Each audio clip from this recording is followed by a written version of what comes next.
si Engineer Gani Revilla, Agimat ng Santa Cruz. Mga minamahal naming mamamayan ng Santa Cruz, Marinduque, laging tandaan, isagani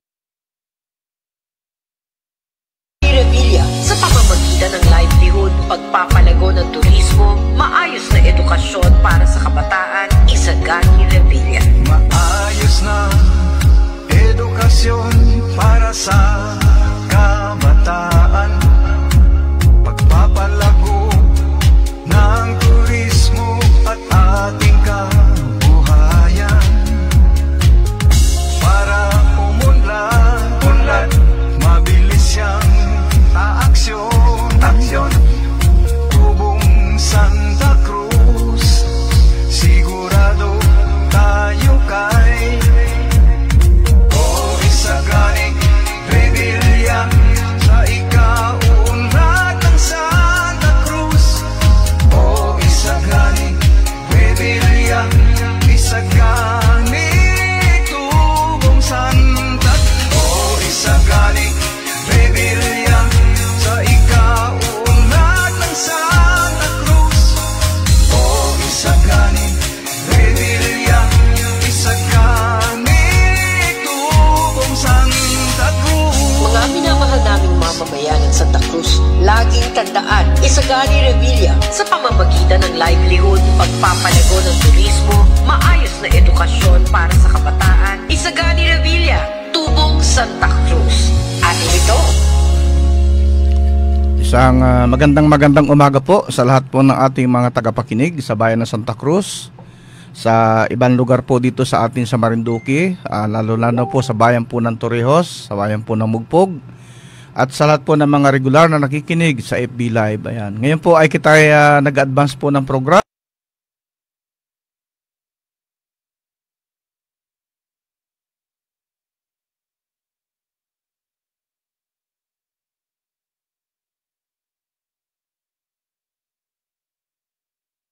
Dahil nung nakaraang Sabado po ay nagkakaroon po ng problema yung ating linya sa komunikasyon. Kaya minabuti po ng inyong lingkod na pansamantala pong hindi muna ituloy yung programa po ng araw po ng Sabado. Pero ngayon po ay ako po ay nagabalik sa ating programang Agimat ng Santa Cruz para po talakayin ang ating mga naging aktibidad nung mga nakaraang linggo. Simula po nung September 30 hanggang October 7 ay ating pong atalakayin. At sa araw naman po ng linggo, mga alas 12 po ng tanghali, 12 noon onward ay tuloy po ulit natin ating programang Agimat ng Santa Cruz para po talakayin ang aming naging aktibidad ngayong nakaraang linggo from October 8 to October 14. Ayan. So ngayon po ay bago natin ituloy ang ating programa ay kapatugtog po muna kita na isang pamaskong awitin na tuloy-tuloy pa rin ang Pasko by Apo Hiking Society.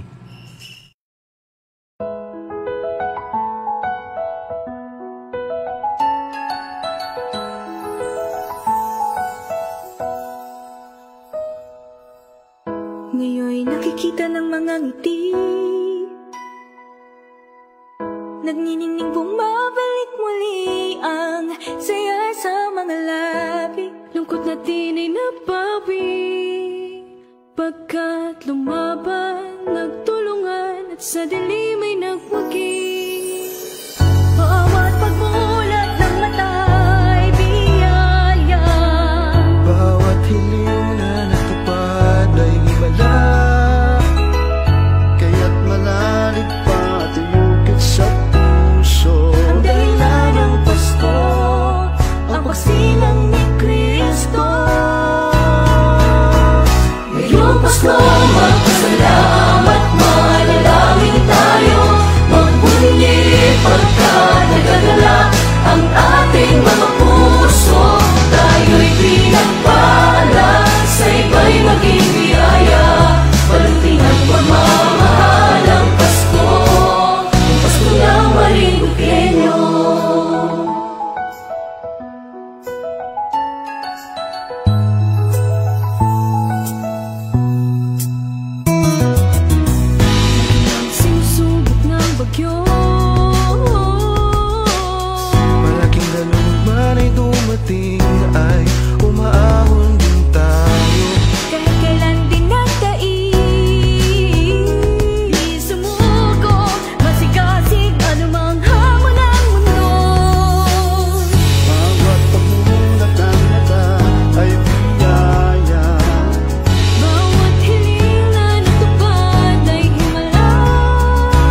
pagsilang ni Kristo.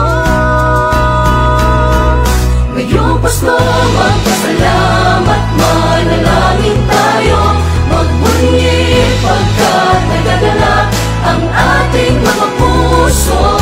Tayo'y pinagpala, sa iba'y maging biyaya, balutin ang pagmamahal ang Pasko, ang Pasko ng Marinduqueño. Salamat sa biyaya, ang Pasko ng Marinduqueño. Salamat sa ligaya, ang Pasko ng Marinduqueño. Salamat sa taon, ang Pasko ng Marinduqueño. Salamat sa buhay.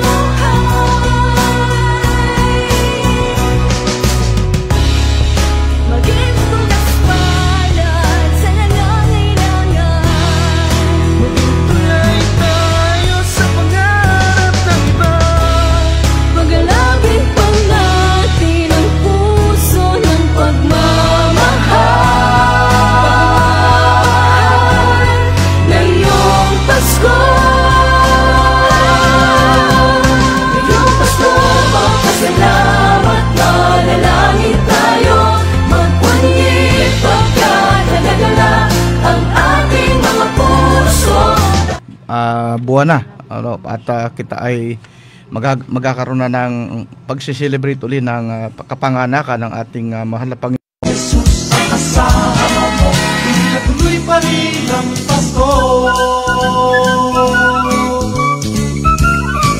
Mabuti pa nga ang Pasko, noong isang taon sa ating abad merong queso de bola at hamon. Makasagipin, Happy New Year mapoposto, at ang hamon ay mauuwi sa bagoong. Ngunit kahit na anong mangyari, ang pag-ibig sana'y maghari. Sapat lang si Jesus sa kasama mo, tuloy pa rin ang Pasko.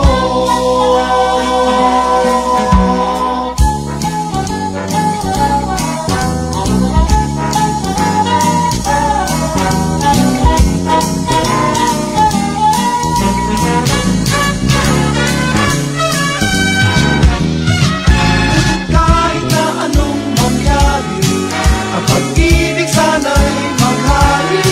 Sapat lang si Jesus sa kasama mo, tuloy pa rin ang Pasko. Tuloy pa rin, tuloy pa rin, tuloy pa rin, tuloy pa rin ang Pasko. Tuloy pa rin ang Pasko.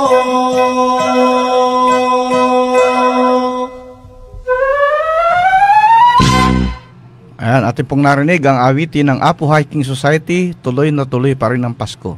So malapit-lapit na po ang Pasko, ano? Kita po ay ilang buwan na, ano? At kita ay magkakaroon na ng pagsiselebrate uli ng kapanganakan ng ating mahal na Panginoong si Jesus Christ. Ayan. Kaya naman po kami dito sa Sangguniang Bayan ay tuloy-tuloy din po ang paghahanda para po sa darating pong Pasko. Ano po, sa madating pong October 26 ay magpapatupad po ng pagpapasara po ng kalsada dito po sa ating poblasyon. Sa poblasyon, ano po, bilang paghahanda po sa ganapin pong Christmas Bazaar. Ayan. So wag po kayo magugulat kung before October 26 ay magkaroon po kami ng mga dry run at suggestion po ng Sangguniang Bayan bago po i-finalize yung ordinansa tungkol po dun sa pagpapasara po ng kalsada ay magkakaroon po muna ng dry run at talagang mas maigi po yung kita ay mas handa at saka para po maiwasan yung kalituhan, ano po, pagka po totally in-implement na po yung pagsasara ng kalsada. Ayan. Yung paikot po ng munisipyo, yung po balak isara ngayong hanggang January 7 po yun. So kaya po mag-dry run muna kami, and then pagka naging maayos na po, sara na po yung kalsada starting po ng October 25. Yan. Giveaway po sa pag-prepare po ng mga stall, ano po, pag-prepare po ng mga decoration doon po sa plaza. Para po sa Kislap 2023 na Isa pong proyekto ng ating masipag na mayor. Jesus ang kasama mo, ituloy pa rin ang Pasko. Walutin ang pala sa iba'y maging biyaya. Walutin ang pagmamahal ang Pasko. Pasko lang Marinduqueño. Magpasalamat sa biyaya. Pasko lang Marinduqueño.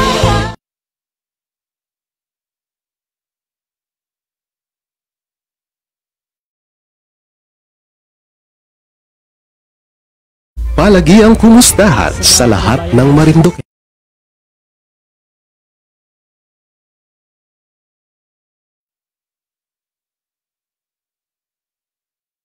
Convention Center na po. Yan po yung inapatugtog po nila pagka po papalibutan ng 167 na mga maliliit na pulo. Ang dami po palang isla dyan sa Cebu, 167 na kinabibilingan ng pulo ng Mactan, pulo po ng Bantayan, pulo ng Malapascua at pulo po ng Ulango at ang mga pulo ng Camotes Island. Yung Camotes Island yan po ay part po ng Cebu. Sa daan-daang mga pulo nito, ang iba dito ay hindi na tinitirhan na naging dahilan upang maging tanyag ang mga ito sa mga turista. Ayan. Kilala ang Cebu dahil sa mga puok nito na may katangian ng isang pulong tropikal gaya ng mga talampas, mga malalawak na dalampasigan. Karamihan din sa Cebu ay mga burol, mga bundok hanggang patungo sa Hilaga. Ang patimog na pulo, ang pinakamataas na puok sa Cebu ay umaabot sa 1,000 meter.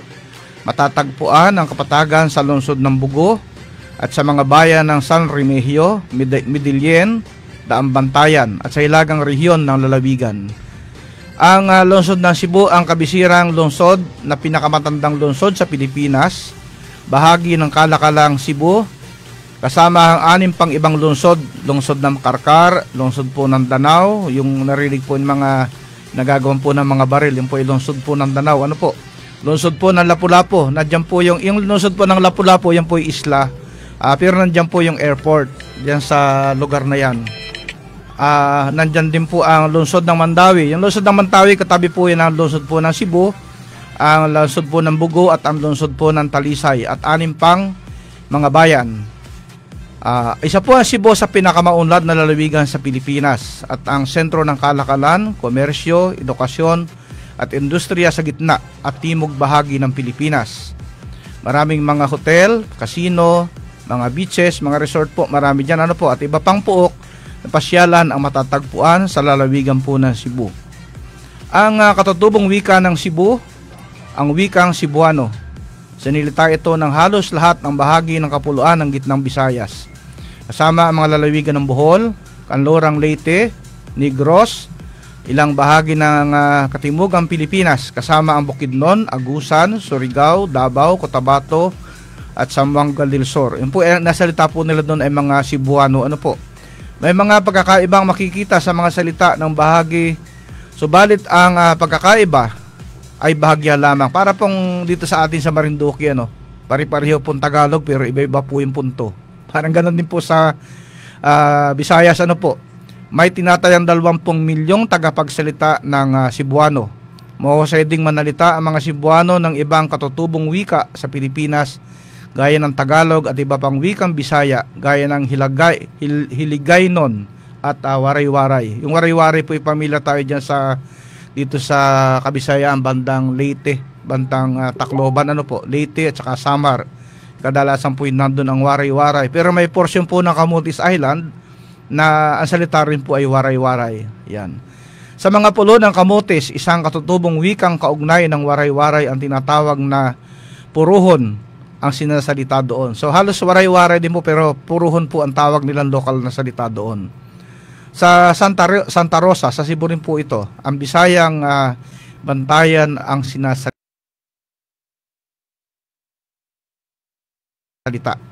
Ang wikang Kastila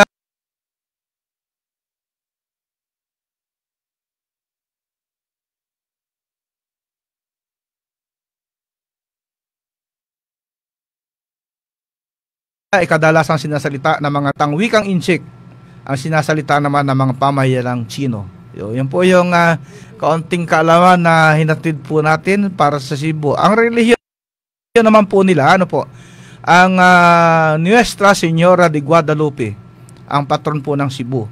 Subalit karamihan sa mga Cebuano ay nagsasabing ang Santo Niño de Cebu, ang banal na Batang Hesus ang kanilang santong patron. Ang estatwa nito ay matatagpuan sa Basilica Minor del Santo Niño. At San Nicolas de Tolentino ay ang pinakalumang simbahan, ngunit bahagyang nasira noong panahon ng digmaan. Ito ang original na puok kung saan unang dumaong ang itinayo. Sandali, napindot Yan. Original na puok kung saan dumaong at itinayo ng mga Kastila ang cross.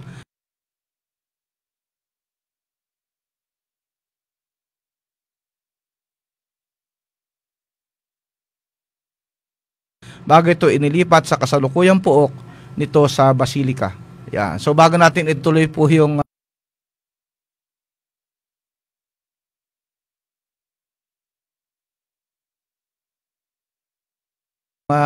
kwento po sa Cebu, ay kita commercial po muna uli, tapos ay apakanta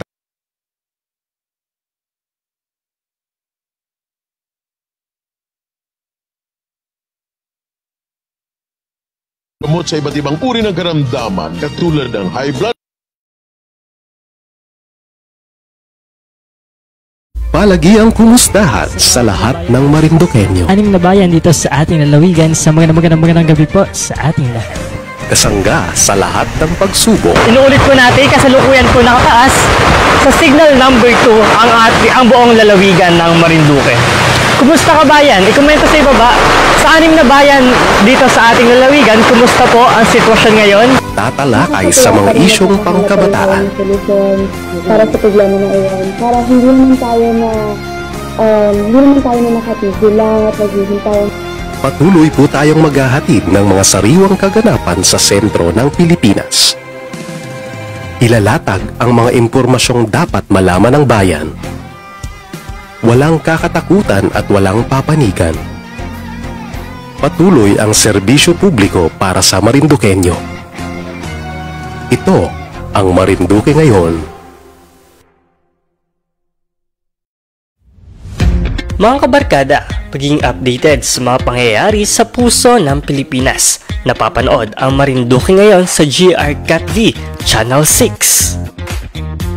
Maaari rin kaming sundaan sa aming social media platform na facebook.com/Marinduque ngayon at mag-subscribe na rin kayo sa aming YouTube channel na youtube.com/Marinduque ngayon. Patuloy po tayo sa serbisyo publiko para sa Marinduqueño.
ay pakantayin po muna ng ating panauhing mga awit. Ano po? Si Ma'am Lilibet Bilarmino. Ayan. Ikaw po ay taga Barangay Lipa. Opo. At ang akantahin mo ay To Love Again by Sharon Cuneta. Tama ano po? Ayan. So ano po, nagkakabalahan mo ngayon, Ma'am Lilibet? Nagatinda po ako ng buko juice, buko salad. Kasamahan niyo po yung kumanta dati din eh.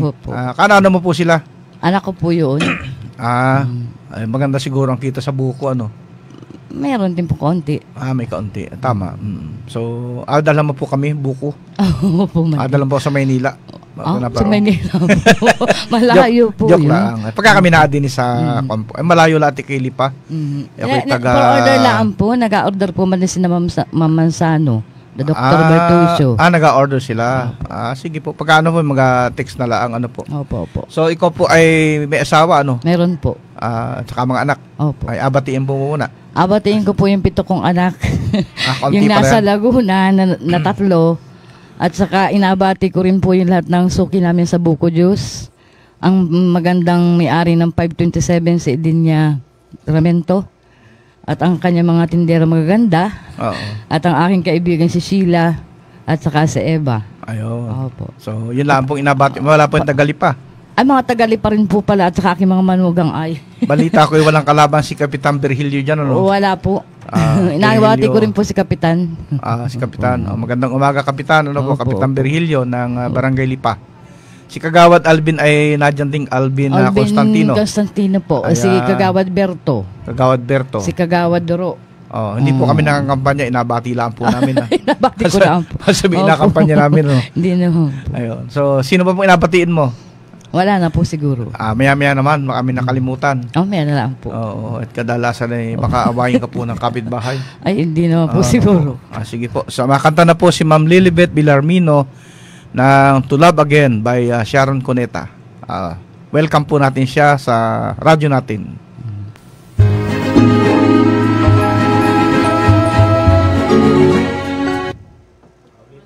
Ulitin po natin ang possible dream.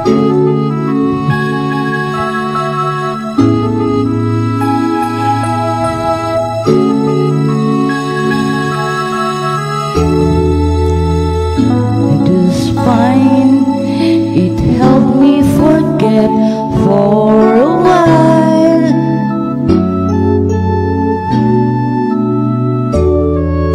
I look back and recall those days I had with you.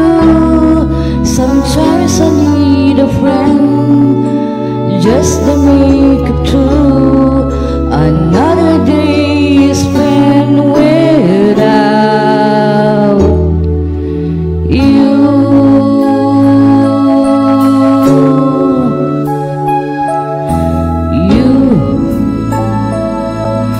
You gave me all the reason to live, but then you had to go, and I just got to let you know it's hard to love again, just to make it true. Another day spent without you, and I don't wanna go on pretending then it's gonna be unhappy ending. If I should love again, ones that learn to love again. And it will never be the same without you, baby. This pain inside my trouble me crazy, 'cause it's hard to love again.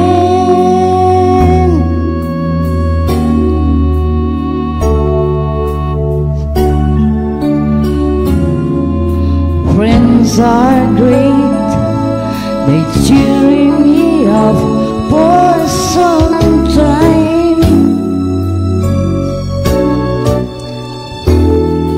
but then you have the days my knees back again with you. Oh God, I need a friend just to make it true.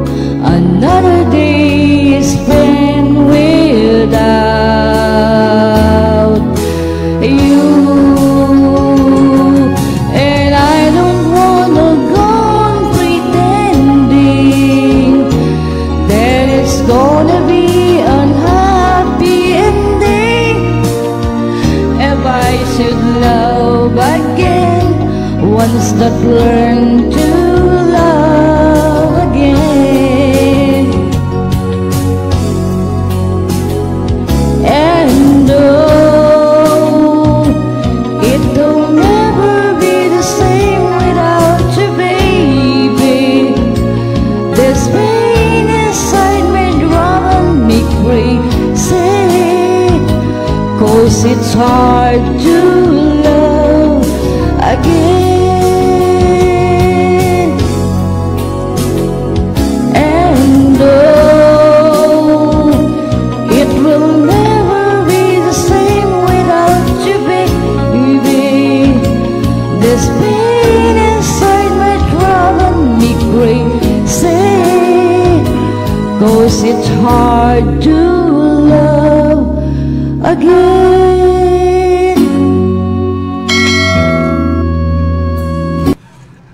To Love Again by Sharon Cuneta. Nakaraos naman. Nakaraos na po. Parang medyo ninervyos ka po yata. Parang ako yung inaabot pati, hindi parang magang kumbaga ay, gayak. uso po ngayon ng marami pong may sakit ngayon. Naubo, nalagnat, gawa po na. Pinilit ko lang po tumawag kagabi. Bago-bagong panahon, ano? Opo. Tumawag po kagabi. Tinawagan ka po, ikinasipon pala ay. Ito. Hindi po, at ako yung talagang na. Sige po, ay baka iabatiin uli. May nakalimutan pa. Ay, wala na po siguro yung mga suki ko na lang po sa Bukod Diyos, dyan sa ospital, dyan sa San Vicente, the doktor. Nabati ko po yan. Sige maraming salamat. Maraming salamat din po. Ayan. Si Ma'am Villarmino, Mrs. Lilibet Villarmino. Ayan. Tuloy po natin yung kwento po natin tungkol sa Cebu. Ano po? Ang Cebum. Ayan. Sa ekonomiya po ng Cebu, ang kanila pong banggit doon ay Cebum. Pinaghalong salitang Cebuano at boom ay ginamit upang tukuyin ang pag-unlad ng ekonomiya ng lalawigan. Kasama ang maraming magagandang kapuluan, mga dalampasigang may puting buhangin, mga magagarang hotel at mga resorts, mga puok bakasyonan at mga puok pangkasaysayan, ang mataas sa pagdagsa ng lokal na banyagang turista ang nagpalago sa industriya ng turismo sa Cebu. Nananatiling may malaking bahagi ang Cebu sa mataas na bilang ng turista sa Pilipinas. Ang nagiging daan pang turismo para sa iba pang mga puok pang turista at gitna ng katimugang bahagi ng Pilipinas dahil sa lokasyon nito. Tinatayang 80% o 80% na mga tagapamahala na mga panlokal at pangbanyagang mga barko at tagapangasiwa ng mga barko sa Pilipinas ay matatagpuan po ay sa Cebu. Ang industriya ng paggawa ng barko sa Cebu ay naglagay sa Pilipinas bilang ika-4 na pinakamalaking bansang gumagawa ng barko sa buong daigdig. Ano po? Yan po yung ekonomiya po sa Cebu, ano? So, sa Cebu rin po ay nandyan po ang inasabing Kalakang Cebu. Kung sa Maynila po ay mayroong Metro Manila, sa Cebu po ay mayroong Metro Cebu o Kalakhang Cebu, Kalakhang Sugbo. Yung Cebu po ang tawag po na Sugbo sa Tagalog. Dati po ano. So, ang English po ng Cebu, Metropolitan Area o simpleng Kalawakang Cebu ay ang pangunahing sentrong urbano ng lalawigan ng Cebu sa Pilipinas. Ang lungsod ng Cebu ang pinakasinaunang pinanirahan po ng mga Kastila sa bansa. Ang sentro nito matatagpuan sa Kalakhang Cebu, sa silangang bahagi ng pulo ng Cebu kasama ang kalapit na pulo na Mactan. Kumakatawan ito sa 20% ng panlupang lawak at 57.5% ng population. Ayon po ito sa census noong year 2000 ng buong lalawigan ng Cebu. Ang Metropolitan Cebu Development and Coordinating Board, MCDCB, ang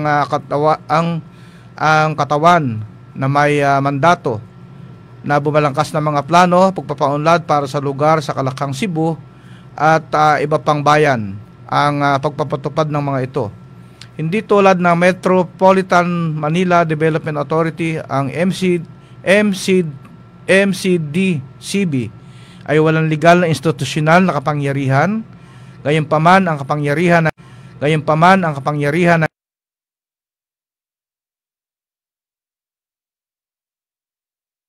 ng MMDA ay limitado ng jurisdiction sa kalagitnaan lamang ng pagsasama-sama ng mga syudad. Ang Kalakang Cebu ay ang pangalawang pinakamalaking o pinakamataong kalawakan sa bansa. Ito ay isa sa 3 opisyal na takdang kalakhan ng Pilipinas, na ang Kalakhang Maynila at Kalakhang Davao ang dalawa pa. Mga lungsod at munisipalidad. Ang Kalakhang Cebu ay binubuo ng lungsod at munisipalidad ng Karkar, Cebu City, Danao, Lapu-Lapu, Mandawi, Naga at Talisay. At 6 pang munisipalidad, ang Compostela, Consolacion, Cordoba, Liloan, Minglanilla at San Fernando, kabilang ang lungsod ng Cebu, sa nagsiservisyo sa Kalakhan sa gitna nito. Yung amin pong, meron po kaming branch po sa Cebu. Yung branch po namin matatagpuan po yun ay sa Municipality of Liloan. Yun po ay, kung manggagaling ko po sa airport, ay madaan ka muna po ng, siyempre, Lapu-Lapu City, then Mandawi, tapos ay makakanang ka po, papunta po yun ng Consolacion, at yung Consolacion, Liloan na po yun. So magkakalapit lamang po sila. Ang kabisera ng probinsya, ito po yung Cebu, Cebu City, ang sentral na distrito ng negosyo. Ang mga pangunahing institusyon, pang-edukasyon at pang-international na daungan ay lahat ay matatagpuan sa lungsod ng Cebu. Habang ang mga pangunahing industriya na kumpanya at pabrika ay matatagpuan sa Mandawi. Ang paliparang pandaigdig o International Airport at ang Export Processing Zone ay matatagpuan po sa Lapu-Lapu City, sa isla po ng Mactan. Pangunahing lungsod, ang lungsod ng pagmimina, ang Danao, habang ang Talisay ay isang lungsod na pangtirahan na may kita nito mula sa maliit na kalamlamang laki o katamtamang laki ng mga negosyo. Ayan. So yun po yung part po ng Cebu. Ang lungsod ng Cebu ay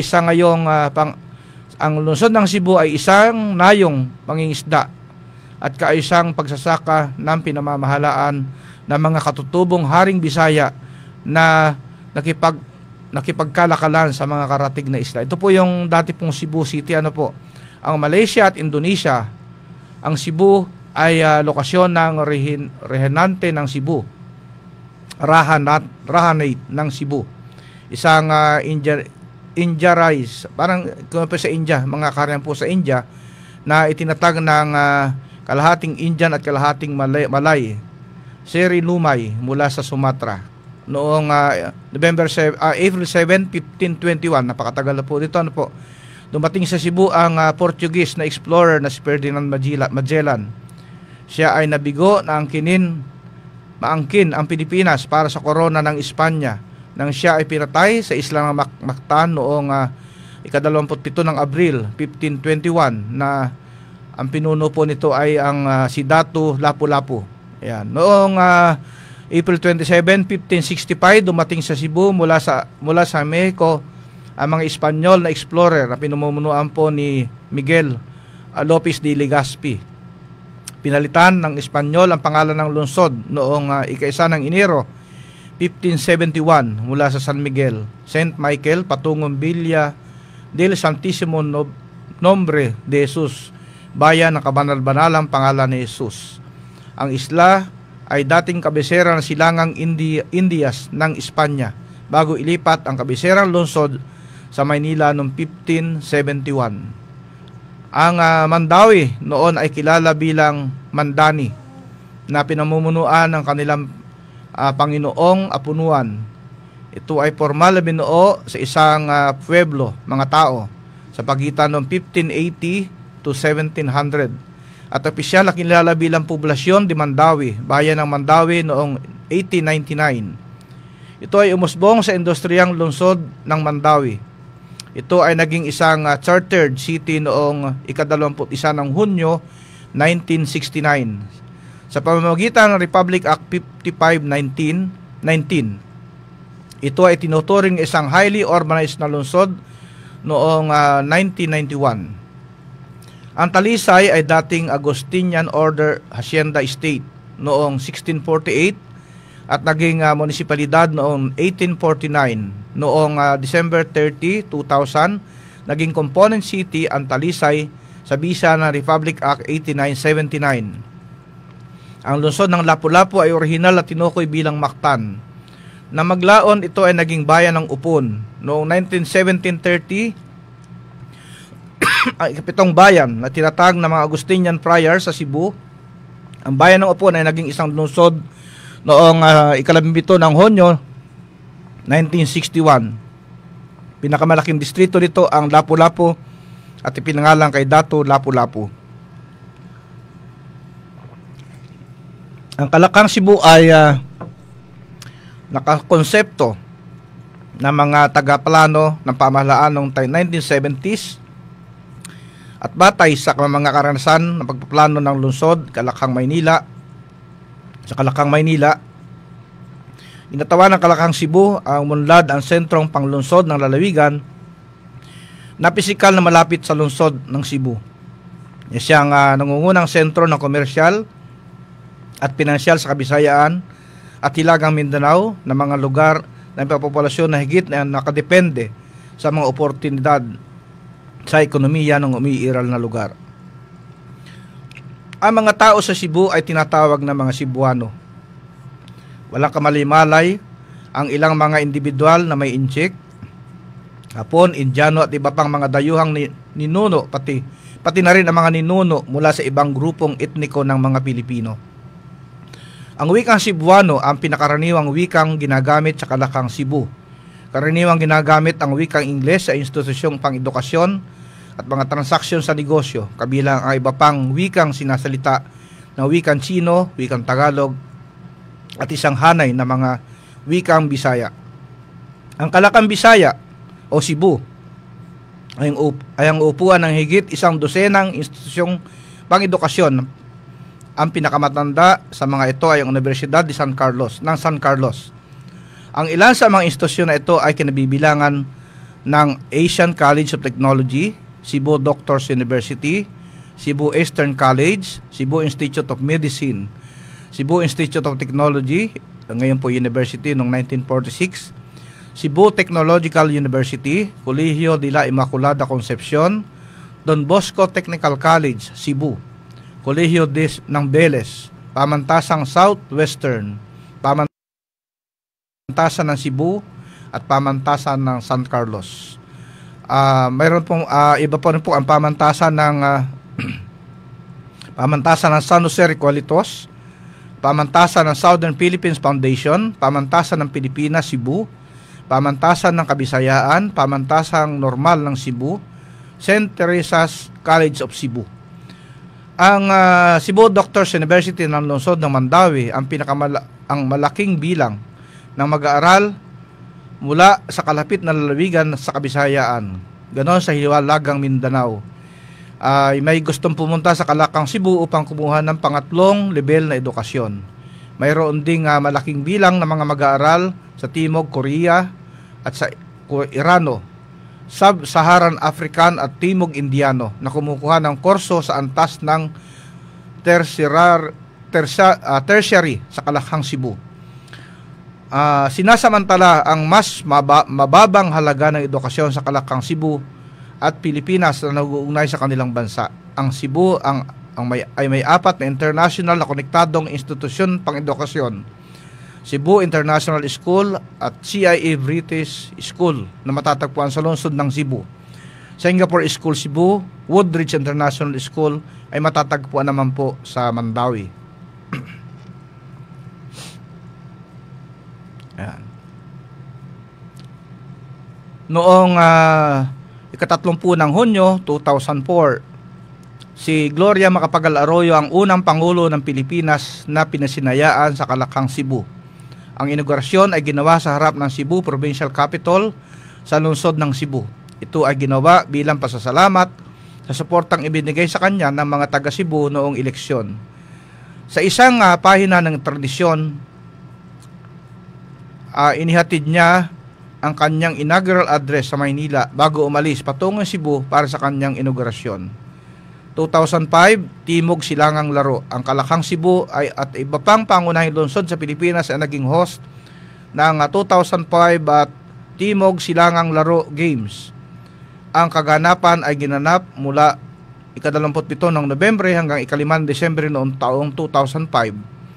Ang mga lugar para sa kaganapang ito ay kinabibilang ng Cebu City Sports Complex, Cebu Coliseum, Mandawi Coliseum, University of San Carlos at ibang bahagi po ng Danao.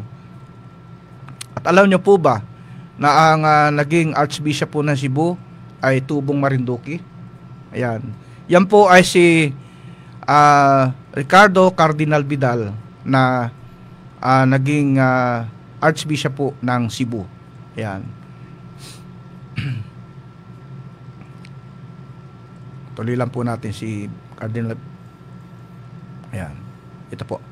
Si Ricardo Tito Hamin Vidal. Sa Latin po ay Ricardo Titos Vidal. Spanish Ricardo Tito Vidal y Hamin. Siya po ay pinanganak po noong February 6, 1931 hanggang at namatay po noong October 18, 2017. Isa po ang Pilipinong prelate of the Catholic Church. Naging cardinal po siya noong 1985 at siya po ay naging Archbishop ng Cebu from 1982 to 2010. Si Cardinal Vidal po ay pinanganak po noong February 6, 1931 sa bayan po ng Mugpog dito po sa lalawigan ng Marinduque. Na ang tatay po niya ay si Faustino S. Vidal ng Pila, Laguna at ang kanya pong nanay ay si Natividad Hamin ng bayan po ng Mugpog. Siya po ay ika-anim na anak ng mag-asawa. Noong 1937, natanggap mo niya ang kanyang unang communion sa International Eucharistic Celebration na kanyang dinaluhan. Siya po ay nag-aaral po ng elementarya sa Mugpog Elementary School at siya rin po ay nag-aral sa Minor Seminary of the Most Holy Rosary. Ngayon po ay mas kilala po yung school na yun bilang Our Lady of Mount Carmel Seminary sa Sariaya, Quezon. And at nag-aral din po siya sa St. Francis de Sales Seminary sa Lipa, Batangas. At nag-aral din po siya ng filosofiya sa eskwelahang yun.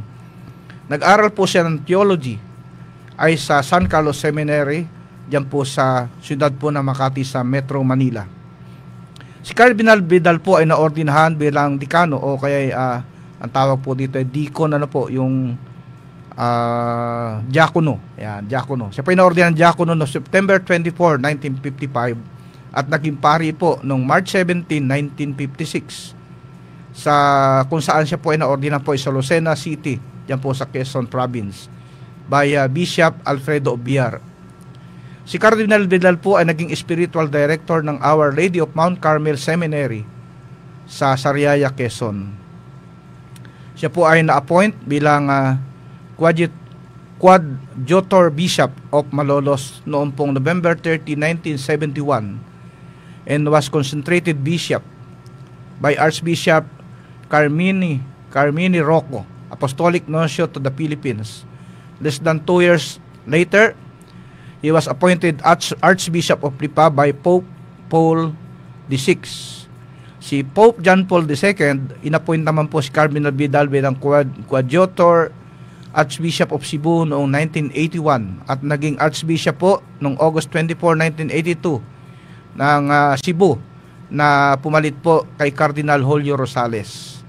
Si Cardinal din po ay naging frequent collaborator ni Bishop Chupilo Camumot and bore witness to the native Cebuano. Prelates claimed miraculous deed. Vidal also helped found Catechist Missionaries of St. Teresa, a Catholic religious congregation. Si Cardinal Vidal din po ay naging presidente po ng Catholic Bishops Conference of the Philippines, CBCP, from 1986 to 1987 and became chairman of CBCP Episcopal Commission on Clergy in 1989. He was appointed the Federation of Asian Bishops Conference Governors Standings Committee on 1985 to 1994. He was delegate to the Synod on the Synod on Reconciliation on 1983, the Extraordinary Synod 1985, the Synod on Priest 1991, and the Synod of Religious Life 1994, and also served as President Delegate of the 1980 Synod of the Laity. He was also member of Permanent Council of Synod from 1989 to 1994. Cardinal Vidal's post in Roman Catholic include membership in Congregation for the Evangelization of Peoples, the Congregation for Catholic Education, and the Pontifical Council for Pastoral Care of Healthcare Workers. College of Cardinal. On May 25, 1985, he became Cardinal Priest of Sister Prieto di Paolo Ibia Otiense. He was one of the cardinal electors who participated in 2005 Papal Conclave. The elected Pope Benedict XVI, the only Filipino cardinal to do so, because Cardinal Jaime Sin ay may sakit po ng mga time po yan. Hindi po siya naka-attend na po. Kaya po si Cardinal Vidal lamang po yung nakasama po sa eleksyon.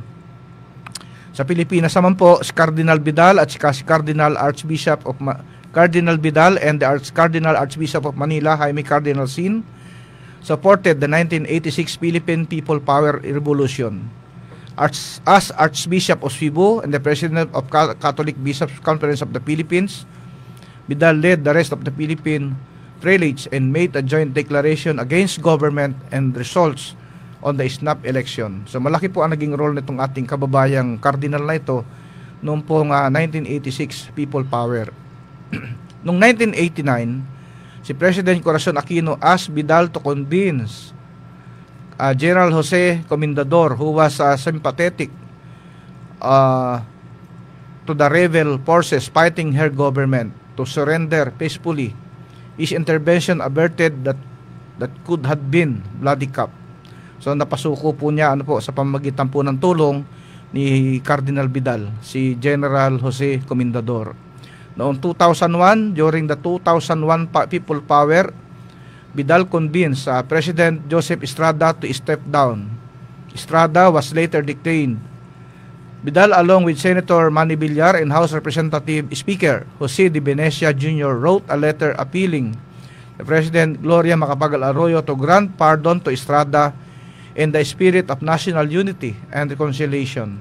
Estrada was pardoned and released from detention on October 26, 2007. Later, life after death, si Pope Benedict XVI accept Vidal's resignation as Archbishop of Cebu on October 15, 2010. He was succeeded by Archbishop Jose S. Palma of Palu, Leyte. Archbishop Jose S. Palma of Palu, Leyte.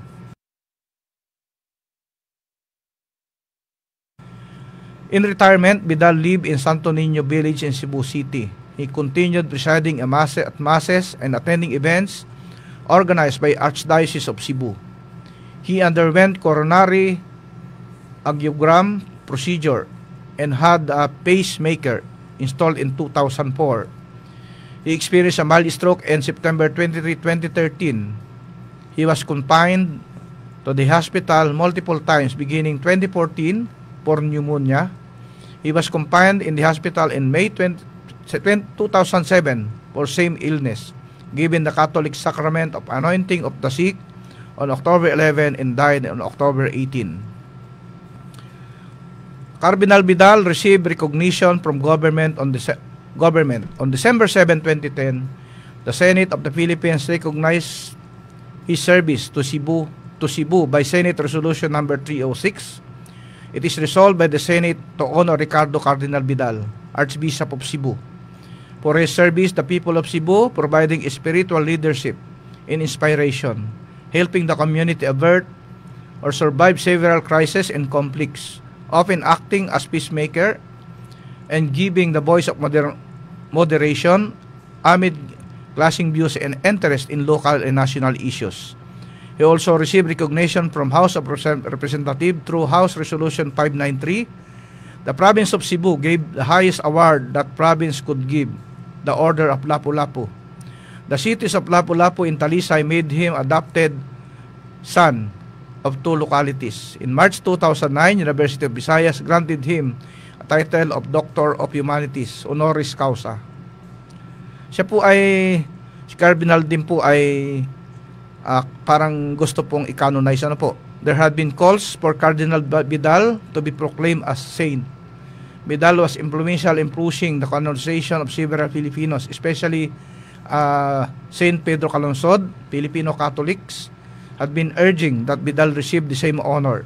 During the necrological service in Bidal's wake, the Cebu City North District Representative Raul Dilmilar called the Catholic Church official to work for canonization of Bidal, whom describes to have lived a life of holiness and noteworthy humility that is worthy in sainthood.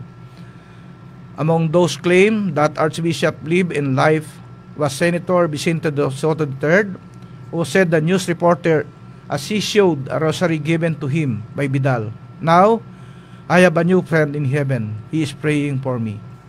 So yun po yung ating pong kababayan na naging cardinal po sa Cebu, si Ricardo Cardinal Bidal, na isa pong tubong Marinduqueño. Ngayon po kita ika-commercial po muna ulit. Ang manok na binabalik-balikan, narito na! Palagiang kumustahan sa lahat ng Marinduqueño. Anim na bayan dito sa ating lalawigan, sa magandang gabi po sa ating lahat. Kasangga sa lahat ng pagsubok. Inuulit po natin, kasalukuyan po nakataas sa signal number 2 ang buong lalawigan ng Marinduque. Kumusta ka bayan? I-komento sa ibaba. Sa anim na bayan dito sa ating lalawigan, kumusta po ang sitwasyon ngayon? Tatalakay sa mga isyong pangkabataan. Para sa problema na iyon. Para hindi naman tayo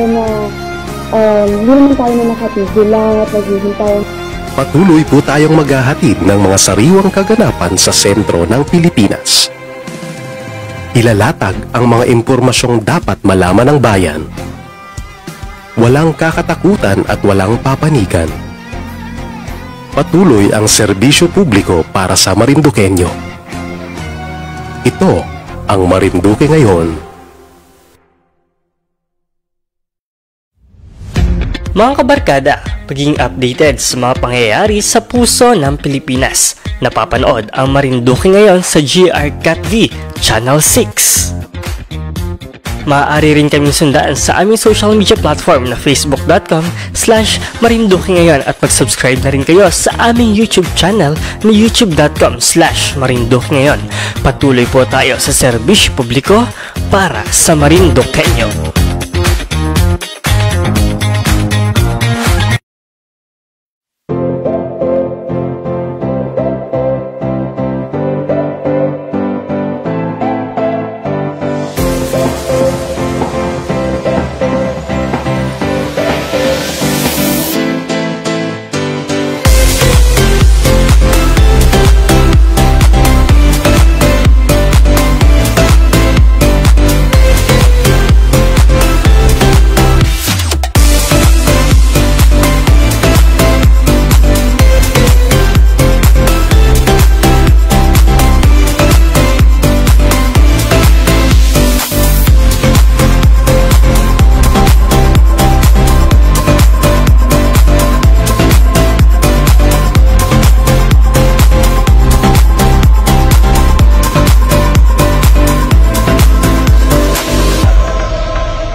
Pagdating sa LPG, sa Regasco kami. Pag negosyo at pang family, Regasco na wag mag-atubili. Regasco, oh oh. ang gasko. Solid Regasco kahit saan. Sa bahay, resto o fishbowlan. Tatak Regasco ang gasko. Kababayan man.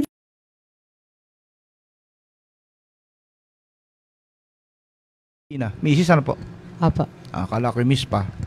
Siya po ay taga Barangay Hupi, Santa Cruz, Marinduque. At makanta po siya ng We Could Have It All by Maureen McGovern. Ayan. So bago po kumanta, ano po yung nagkakabalan mo ngayon? Nasama po ako sa aking asawa sa paglambat. Nagalambat po. Opo. So marami, saan po nagalambat sa Hupi? Opo. Sa Hupi. Ano po nahuhuli kadalasan? Yung pong ay kanuping, yanggutan. Yanggutan. Ay mga isdang may tinik, may kaliskis. Opo, bakuli. Yan. Isdang walang tinik. Boneless. Boneless bangus. Ayun. Baka may abatiin ka po muna. Opo. Shout out po sa mga taga Bayanan Uno Hupi. Sila Kagawad Tobal Rogelio. Sa amin pong kapitan, Christian Abellana. At sa sekretary po namin si Ma'am Rosel Rico Hermoso. Ayan. At saka po sa aking mga biyanan sa marami po. Vicky and Jimmy Robles po. Sa aking mga kapitbahay dyan. Dito na. Sabi niya ay. Ayun. So nadinin na po si Mrs. Melinda Divina. Ayan, makanta po din At saka po sa aking asawa. Si Joel Robles po. Joel Robles. Sa kapatid ko po nasa Baliis, si Conching at si Lucy Lasso. Sa Bitik po, si Steve Lasso. Yun lang. Okay. Mga Lasso pala ang ano nyo. Meron din mga Lasso dyan bandang Marcapir area. Opo. Ayan, mga Lasso. Saka po pala yung aking inaanak, si Romalyn Macapia. Romalyn Macapia. Opo, ng Baliis. Baliis, So, yun po. So, handa ka na pong kumanta? Opo. Makanta ka na. So, abatiin ko muna yung iyong mga kadistrito. Distrito ay District 8. Ako po ay District Councilor po ng District 8. At bukas po ay kami mayroong district meeting sa ganapin po dyan sa Barangay Kalangkang. Simula po 8 o'clock ng umaga. So, kasama po dyan ay Barangay Baliis, Barangay Lusok, Barangay Hupi, Barangay Balugo, Barangay Kasili, at Barangay Kalangkang. Ayan. Minabuti po namin magkaroon po ng district meeting dahil bago po mag-eleksyon, at least ay tapos na po yung aming district meeting na sa lumang set po ng mga barangay officials. Kung marireelect po sila, sa masunod na pag nanalo na sila at nakaupo na uli, magkakaroon uli ng another district meeting to welcome naman po yung mga bagong official po ng barangay. Ayan. So, ready ka na pong kumanta? Ready na po. Sige po. Makanta po si Mrs. Melinda Divina ng Barangay Hupi ng We Could Have It All by Maureen McGovern.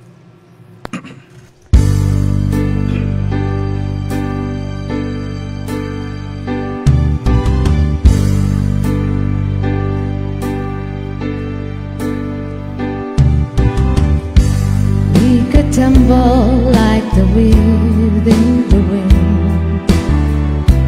We could scatter like leaves in the storm. We could stand like an oak and laugh at the joke that the love we had is gone.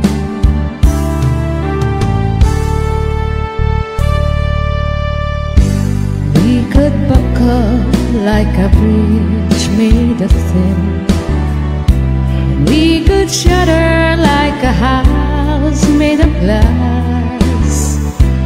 We could stand like a rock and weather the shock and try to make it last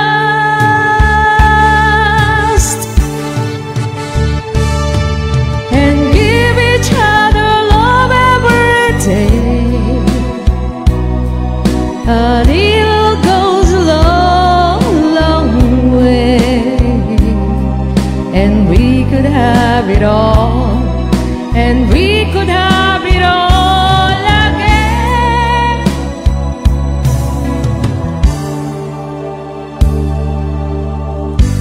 We could crumble like the cell of sand and fade and wither like a rose on a vine. Or we could stay with a dream, though lost it may seem, and try a second time.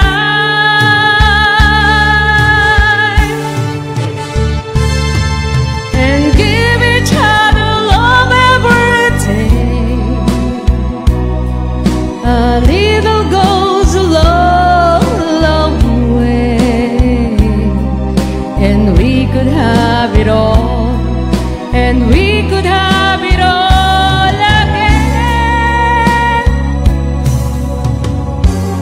We could have it all again.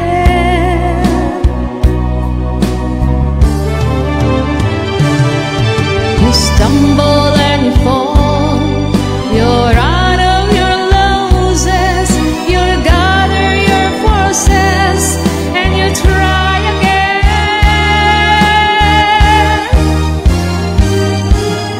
Give each other love every day. A little goes a long, long way,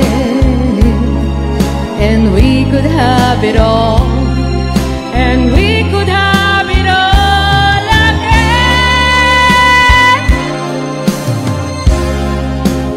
We could have it all.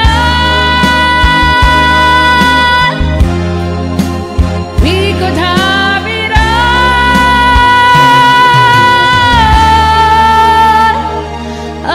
again.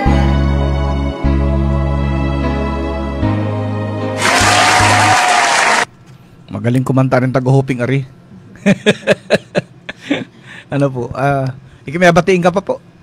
Shoutout din po sa pamangkin ka sa Taguig. Nanonood daw po sila. Naka-live ano? Opo. Oo. Si Lorente Lasso, Chrislyn Ray, si Lilia Lasso, at si Regan Lasso. Yun po. Ayan, mga Lasso. Ayan. Opo. Saan po sila sa Taguig? Lower po. Lower Bikutan. Opo. Okay. So yun. So maraming salamat po. Thank you po. Ayan.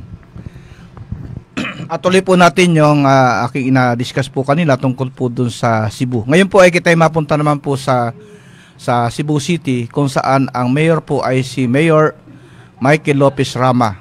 Siya po ay pinanganak po noong October 28, 1954. Isang Pilipino politician serving as mayor of Cebu City since 2001. Yung position po niya, position previously held from 2010 to 2016. He served as the Vice Mayor of Cebu City from 2001 to 2010 and from 2019 to 2021. He was member of Cebu City Council from 1992 to 2001. He was elected the National President of League of Cities of the Philippines in 2002. Mike Rama, siya po ay si Miguel Rama. Mike Rama graduated as class valedictorian in Basak Elementary School in Basak, San Nicolas, Cebu City. He attended the University of Southern Philippines and earned a pre-med degree from Bellis College. He went on the further graduate studies in law at San Beda College in Manila. Rama passed bar exam in 1983.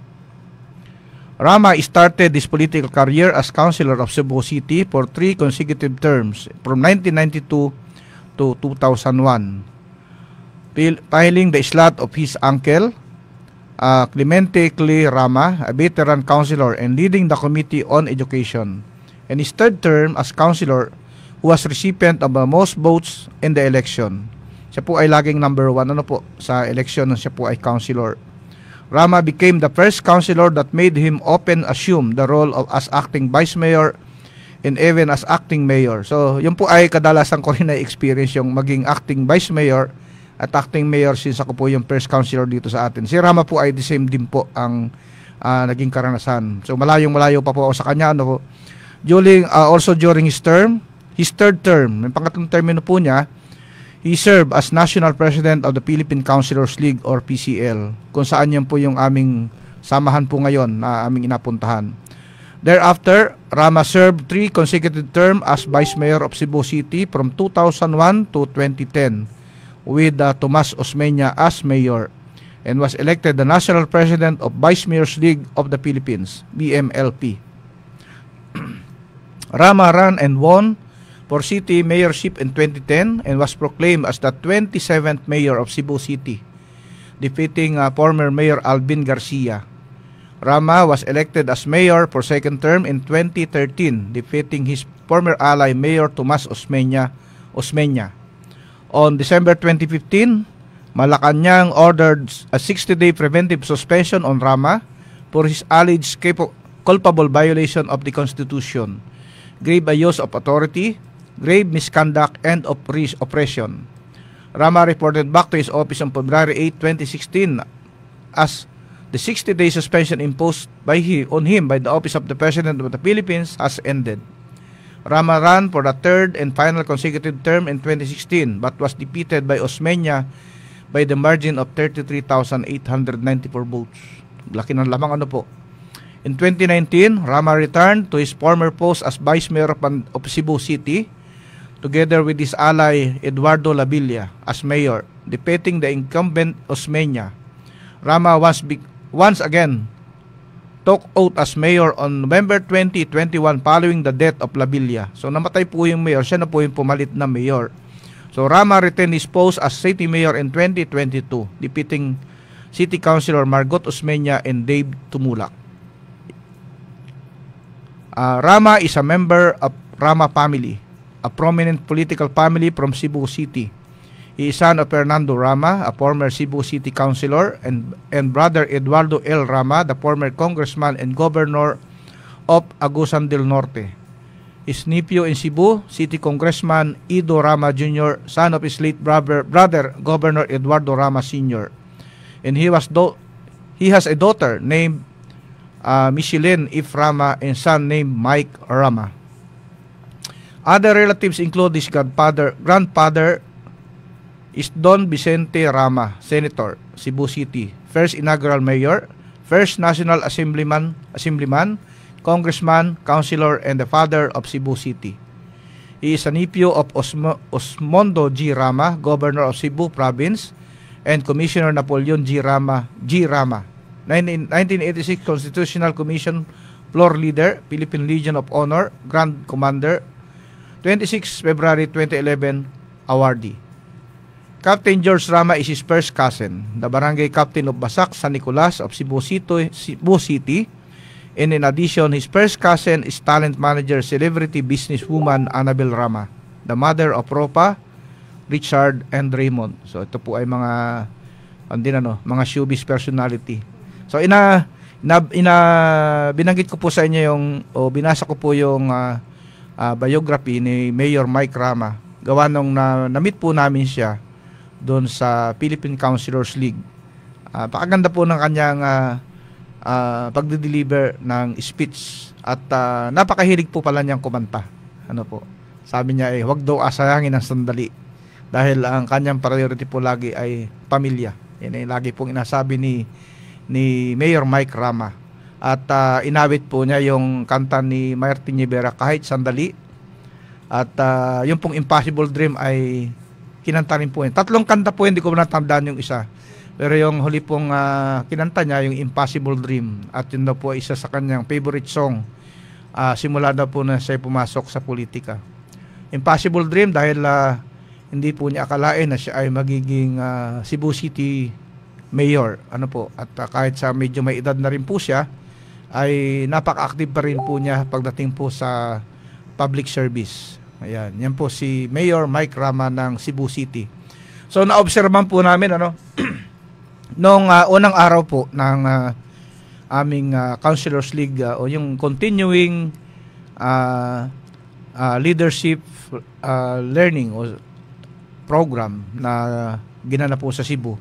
Ang isa po sa guest speaker ay isa pong konsihal na siya po yung chairman ng Committee on Budget and Appropriations ng Cebu City. Kung sa atin po ang problema ay budget, sa kanila po ang problema, paano po agastusin yung budget? Ayan. Yan po ang pagkakaiba. At sila na po ay ang inagawa taon-taon ay naglagay po sila ng target collection. So this year 2023, ang target collection po nila ay 50 billion pesos. Ganun po kalaki ano. Sa collection pa lang po yung sa mga negosyo diyan po sa Cebu. At nung nag-present naman po ng ano po tawag dito ng ordinansa. Kami po ay pinag-present po ng ordinance. Ang inapresenta po nila ay more on education, which maganda po education. Dahil ay lahat po laan ng inapresenta ay puro incentive, puro scholarship, incentive sa mga mahuhusay na estudyante, incentive sa mga guro. Sabi parang hindi applicable pa. Malayo-layo pa kami diyan. Pero madating din po kita doon. At kaya po naisip ko na basahin po yung history ng Cebu ay parang maganda itong maging halimbawa kita po ay isang isla kaya napakaliit po natin kumpara sa Cebu. Baka kita ay katumbas lamang po ng Metro Cebu na inasabi po yung mga syudad doon na talagang napaka-asinsado na nung mga lugar na yan sa Cebu. Nung ako po ay na-assign dyan ako po ay nagtrabaho rin po, nung ako po may trabaho pa, empleyado pa, ako po ay na-assign sa Cebu at ako po ay nanirahan sa Mandawi City. Yan, inatawag po lapasan dyan sa Mandawi City. Yung po ay, ang lapasan po ay opposite side po ng, mayroon pong mayroong brewery, ang San Miguel Corporation, at mayroon pong Butler, ang Coca-Cola Bottlers Philippines. Katapat lang po halos nung tinirahan ko dyan po sa Mandawi City. Ayan. Kaya ako po ay noon ay ang pag-weekend po, ang pasyala namin dyan ay yung inatawag nilang TAPS. Yung TAPS po ay parang dito sa atin ay mapunta ka sa ibabaw ng bundok, yung pong parang kinasa Mount Matalim, overlooking, pinakamataas pong point yung sa Cebu City, na matatanaw mo po yung kabilaang side po. So, kaya po nung ako po bumalik sa Cebu at ako po naimbita ng aming mga members ng Jeep Club Philippines. Dahil kami po yung mga member din po dyan, bilang ako po ang presidente ng Jeep Club Philippines National, ay may mga member po kaming politiko dyan. Katulad po ni Councilor Renato Osmeña Jr. o si John Osmeña po, isa pong konsyal din yan sa Cebu City. Yan po yung member namin sa Jeep Club Philippines. Ako may naimbita po, sabi niya ay doon tayo magdi-dinner sa TAPS. Sabi ko, TAPS ay may restaurant tabaga doon. Dahil dati po yan bundok lamang So, pagpunta namin doon ay develop na po talaga yung lugar. Napakaganda na po noong lugar at inadayo na po ito ng mga turista at mga lokal po na naninirahan po sa Cebu. Napakaganda po noong lugar. Kaya nung gabi po, yung pangalawang gabi po namin doon, kayayaan po yung grupo, yung amin po mga asamahang konsihal.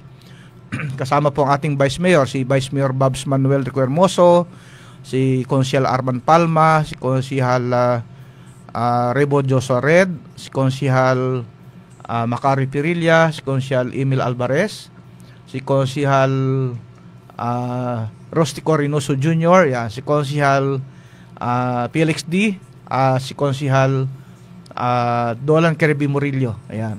Pansin niyo po, wala po yung dalawang babae, si dalawang babae, si Konsihal Joam Mirano Morales at saka si Konsihal Casey Constantino ay umattend naman po din sa Quezon City. Yun po ay seminar naman din po na kasama naman po nila yung mga Sangguniang Bayan Secretary. Ayan. Maganda rin daw po yung topic doon. Kaya lamang ay sabi namin mas maganda yatang umattend sa Cebu at masakay malakita ng eroplano. Hindi, joke lang po. Mas marami pong matututunan gawa ng since kami po yung mga bagong elect po na mga konsihal, ito po ay yung continuation po ng pag-aaral tungkol po sa legislatura na amin pong trabaho dito sa Sangguniang Bayan. So yun po yung aming ginawang aktibidad sa Cebu. Kaya napakaganda po ng Cebu at sana po ay sabi nga ni parang napakalayo pa natin sa Cebu. Kung kami nasa top, sabi ni Consel Rebe, parang 50 years pa yata kita kalayo. Pero hindi po masamang mangarap. Malay natin, yung Cebu ay umunlad dahil sa mga industriya. So, kita po ay may nabalak ditong magkaroon kita ng economic zone o export processing zone na dyan po sa Barangay Balugo. At mayroon din po kitang inabalak na international port, diyan po rin po sa Balugo. So yun po yung umpisa. At ang agandahan po noon, yung po mga lugar na yan ay matatagpuan po dito sa bayan po ng Santa Cruz. Na pwede, medyo malayo pala pero pwedeng maging susi o maging daan para ito ay maging isang syudad. Ano po, hindi naman po masamang mangarap. So kung mayroon po kitang export processing zone, madami po ang ating mga trabaho. So madami po ang mga maunlad ang buhay. Hindi na kita kailangan pumaroon pa sa kabila para mag-apply at din po ay mayroon na sa atin. Isa rin po nakikita namin dito pero wala pa naman ito at ito po ay pinropose lamang din po nung isang negosyante ayun pong mga call center. Akma rin po ito sa atin. Sabi ng iba mga call center wala nga ning internet, mabagal, pero pagka po mayroon siguro na baka naman bumilis na. Ano po, so yun po yung isa nakikita namin na pwedeng daling industriya dito sa atin. Yung naman pangingisda, balita ko parang wala masyado nangingisda ngayon, parang off season, yung parang napaitlog muna yung mga isda. Kaya yung mga nakausap ko wala ba po gang ayuda para sa mga nangingisda. Sabi ko tanong kita nakin sa Office of the Mayor at saka sa DSWD kung mayroon silang inapamigay na ayuda para po sa mga mangingisda na wala pong hanap buhay ngayon. Ayan. So maganda rin naman po yung apalaki-lakin muna yung mga isda at pagka sumimbada. Ang tawag po rin pagka nagataksay is simbada, nasimbada ay maganda-ganda po yung huli. Medyo malaki-laki na So yun. So yun po yung kaya po yun ay pinili ko na i-discuss o basahin yung pong tungkol po sa Cebu.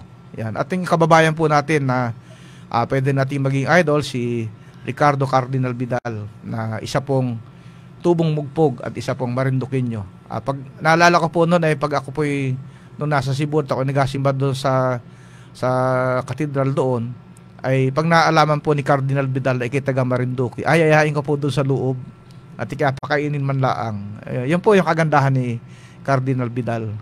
Siya po ay talagang pag naalamang Marinduqueño kay hindi ka pwedeng hindi makain at hindi mapasok sa kanyang tirahan dyan po sa Cebu City. Ayan. So kita po ay ga-commercial muna uli and then gapatugtog po na itang awitin pagkatapos po ng commercial. Tapos Pamilya Padala.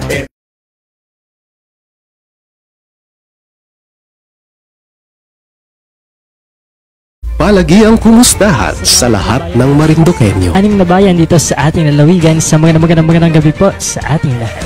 Kasangga sa lahat ng pagsubok. Inuulit po natin, kasalukuyan po nakataas sa signal number 2 ang buong lalawigan ng Marinduque.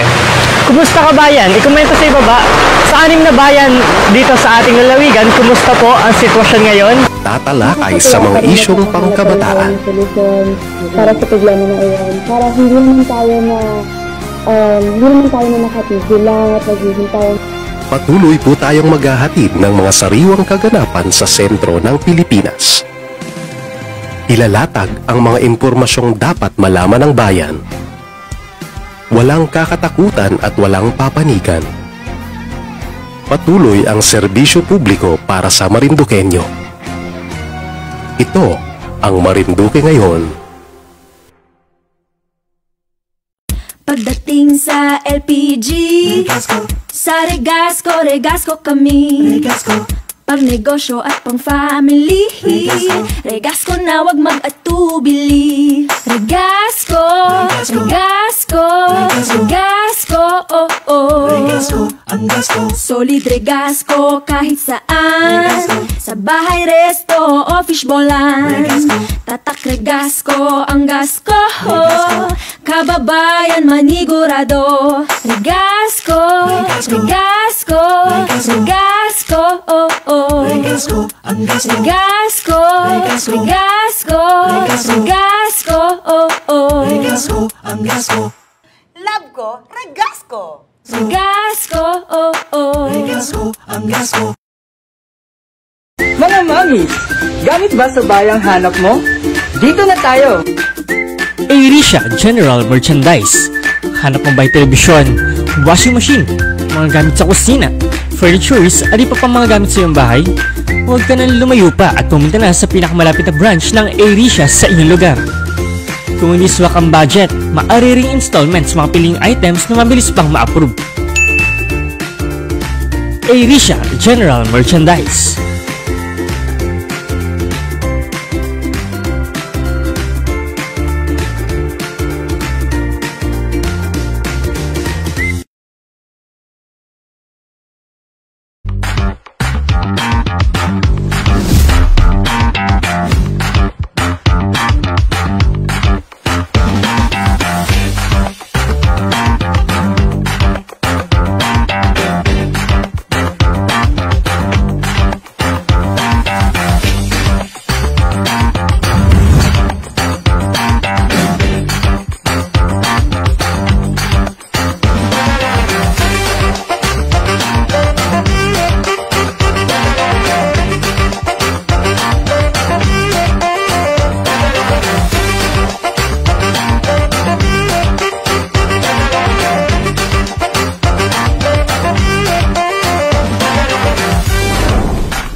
Suman? Sa Barangay Aturan? Ako bagay nabili daw sa kanya? Ewan ko na. Hanggatin na tuwing umaga, madaling araw, ano? Ay po, sa may simbahan. Sa may simbahan? Yung mga... yun. Yung isa ron ay si Commander yun. Si Commander? Pero iba doon ay mga kapit. Ikaw po ay Barangay Tanod? Ito po, may sombrero binigay. Yung binigay ko dati. Tagal na, ano? Anong ganda kong may tsali ko, ari. Oo. May tsali. Kulang na tsali ko, ano? Ay, isa, para ikaw ay kuhan. Sa masunod naman ng Chalico, ano? Ay ikaw hindi naman kandidatong barangay official. Ay hindi po. Tanod lang po. Tanod lang. Sino po ang chief ng barangay Tanod nyo? Taga ron din po. Sa may amin si Joselito Hinubanya. Gawa ng pagka nagpa-meeting po yung samahan po ng mga presidente, mga chief ng barangay Tanod, ay ako po yung naiimbita nila, ano? Ang kanila pong pinaka-presidente ay si George Requemoso Jr. Sa Lapu-Lapu. Sa barangay Napu. Madalas po ay ang venue ay dyan sa Kunay, sa Lapu-Lapu. Minsan ay huling meeting ay dyan po sa barangay Lapu-Lapu covered court po ginanap yung meeting ng mga chief ng barangay Tanod. Ayan. So, yun. So, may abatiin ka po. Nabati ko po yung aming kapitan, yung aming 7 konsyal. Ayan. Mga Tanod, punguna po ni Chief, mga BNS. Barangay Aturan, si Kapitan Frank Pantoja po. Kapitan Frank. Ay, nandyan din si Kwan, si Kagawad Madi Privado. Private yung private. Privado. Privado. Ikaw po ay sa taas, yung Aturan. Ito po sa may Kila Pastor Pool. Kila Pastor Pool. Sa may malapit ako sa may Kapitan Pipi. Yung dating kapitan. Sino po ang kandidatong kapitan dyan ngayon? Ay, 6 po yun. 6? Marami. At hindi pala laban na sa inyo, no? Si Kagawad Rico, yan hangad ng kwalit. Tapos na interim niya, Pero kita hindi po nangangampanya rito, kita po ay inabatilaan po natin sila at baka gumala na naman niya si Konsyal. Saka si Rodrigo Rasiles na yan, inakampanya yung aking kalaban. Hindi po inakampanya, inalinaw ko lang po. Baka mapasama pa. Ayan. So, wala ka na ba ibabatiin? Mga anak mo po, hindi minabati. Yung anak ko po, may isa niya sa Aturan, yung aming kapitbahay. Ano pong pangalan ng anak mo? Roderick po. Roderick, siyempre Roselis. Yung mga kapitbahay, si Kamax. Si Kamax. Rodilas, yung anak niya. Apo. Yung aking mga apo dyan, si Kajo, si Bornaol, at saka si Islaw. Yan, marami sa inyo marami magsusuman, ano? Marami po't nagkakailan-ilan yun. Nagkakailan-ilan, parang... Si Commander, yung ina ko ba, di namatay na. Magsusuman din. Marami pong malagkit na sa inyo, inabili lang po. Nabili lang. Sa palengke. Ay, minsan ay nakakabili akong tininta, inahanap ko. Meron po. Tininta. Meron. Pero masarap ang luto, suman dyan sa inyo, no? Sa Aturan. Sa Bangkuangan din, ayos din ang suman dyan. Ang hanap buhay. Hanap buhay, no? Nauubos naman niya tayo araw-araw, no po? Yung iba po, medyo pag-alat-alat may inabalik. May inabalik. Pero pangkaraniwan, di palit, barter. Wala na Inapalit po ng gulay. Kung ano mang, basta, apakinabangan din. Wala, sige. Makanta ka na po. Batiin ko po yung aking pinsan dyan. Batiin na po. Sa Napo. Sino po? Si Ate si po na... Si Roseles. Yun po yung pinsan ko. Pinsan mo yun. Kasi si pinsan Padi, nasa Taytay. Taytay naman. Sige po. So, makanta ka na ng Rest Your Love on Me by Bee Gees. Ayan po. Welcome po natin si Mr. Rodrigo Roseles ng Barangay Aturan.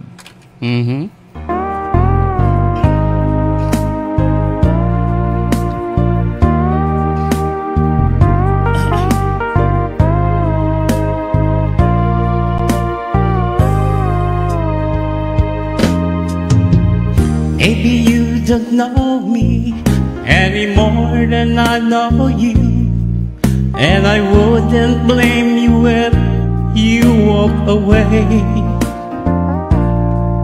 I've been watching you and me with the teardrops in your eyes, and it touches me much more than I can say. You know I'd hate to think that someone could you hurt someone like you, and if I was them, I'd be right by your side. Lay your troubles on my shoulder, put your worries in my pocket, rest your love with me a while. Lay your troubles on my shoulder, put your worries in my pocket, rest your love with me a while.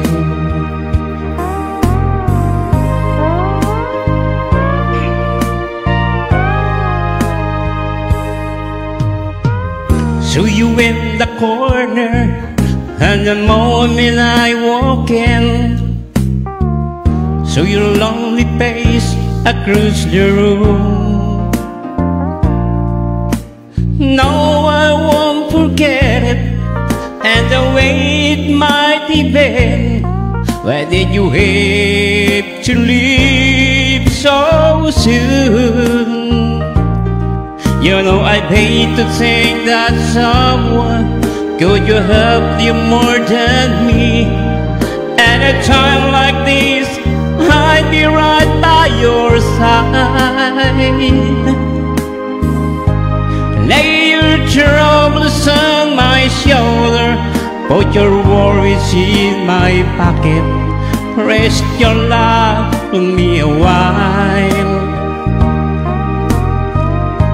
Lay your troubles on my shoulder, put your worries in my pocket, rest your love with me a while.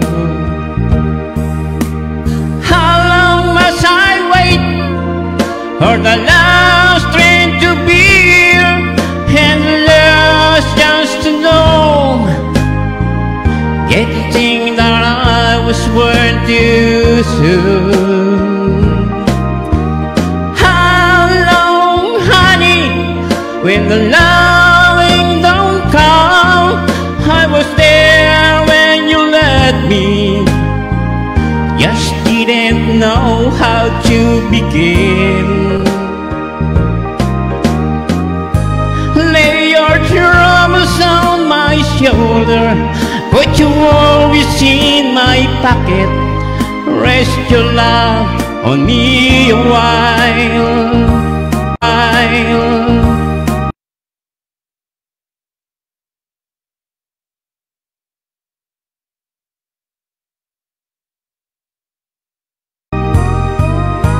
Lay your troubles on my shoulder, put your worries in my pocket, rest.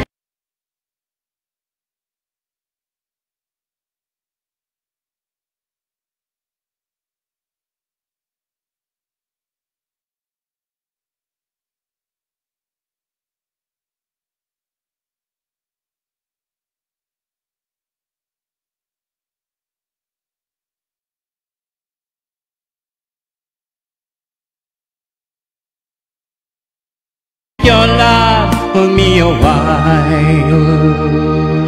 Thank you. Ayos, galing nakiligig Kala ko mapupusoy. Magaling magpakaligig hala, sige po. May batiin ka pa, wala na. Kala ko yung mga ginanakit batiin po't magkaginanakit Ayun po, yung aking mga pamangkin dyan sa Aturan. Si Adil Magno, yung aking apo doon sa pamangkin. Sila lahat na para sige kung sila baka maraya ako ng pe. Sige po. Makabala naman luba. Maraming salamat po. Okay, maraming salamat. Basahin ko lang po yung proposed ordinance of draft ordinance po ito na kung saan ang sponsor po si Honorable Rostico Chiorinoso Jr. Siya po ang chairperson, Committee on Transportation and Communication, Public Utilities and Facilities. Ito po yung an ordinance authorizing the temporary closure of portion of Gomez Street, corner Mabini Street to Recalde Street effective October 23, and portion of Mabini Street, corner Quezon Street to Ramos Street effective November 6, 2023 for the Kislap 2023 Christmas Bazaar sponsored by Municipality of Santa Cruz until January 7, 2014. Ito po yung mga asarang kalsada, temporary close, effective October 23, 2023. Portion of Gomez Street, corner Mabini Street to Recalde Street, and effective November 6. Portion of Mabini Street, corner Quezon Street to Ramos Street. This municipality shall temporarily close in view of Kislap 2023 Christmas Bazaar of the municipality until January 7, 2024. Ayan. So, ayan po yung ito pong draft ordinance nito ay nakapasa na po sa second reading at apasa po namin sa third and final reading once na natapos na po yung agawin po naming dry run. Ayan. So ngayon naman po ay abatiin naman po natin yung mga nag-celebrate po ng birthday. Happy, happy, happy birthday. Sa'yo ang pagkain, sa'yo ang inumin. Happy, happy, happy birthday. Sana'y mabusog mo kami. So, happy birthday po. Ngayon po ay nag-celebrate ng birthday, October 13, si Judy Ann, si Eugene Revilla, si Jomar Soberano, si Lemuel Borja, si Joshua Patio, si Eddie Quinto, yung kaklasik po ng high school, si Mitra Mandiri, at si ayan. Kahapon naman po ay nag-celebrate ng birthday si Jojo Cortez, si Michael Revilla, si Tia Presi Palomares. So belated happy birthday Tia Presi. Belated happy birthday rin po, nag-celebrate ng kanyang birthday si Kapitan Arman Pimentel Paredes at si Marisa Rogelio. Ayan. Amin pong kaibigan si Attorney Jonas Castro, nag-celebrate po noong October 11. Ayan. Kay Jerome Mendoza, October 11 din po. Kay Kagawad Placida Maliksi Rodriguez ng Barangay Punong, so nag-celebrate po siya noong October 11.